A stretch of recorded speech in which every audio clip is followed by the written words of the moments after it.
आगे धैल कई कम जोड़िया सैया से खुलने साया के डोरिया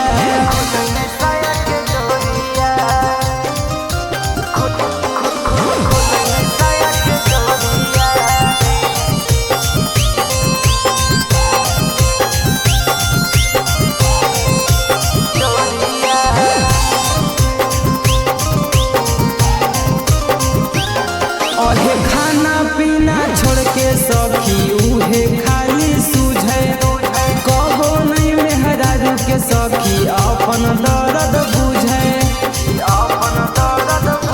कैसे कटतै पिया कारा से बिना है नस में रहो हकै सखी रोज दिना है अहे कारा से सखी लगै कराई लियै दूरिया धैल कई कम जोड़िया सखी रे खुलन साया के डोरिया धैल कई कम जोड़िया सैया से खुलन चोली के डोरिया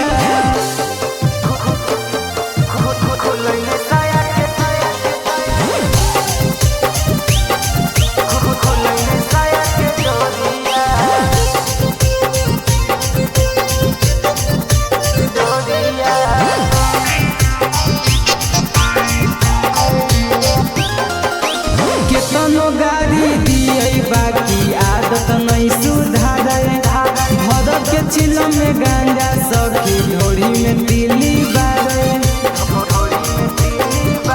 केतनो करिए हम सखी इनका माना गे तब सुनो है नहीं मर्द ई कहाना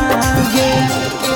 बंधन असमानी सखी बुझै नहीं मजबूरिया धैल कई कम जोड़िया सखी रे खुलन साया के डोरिया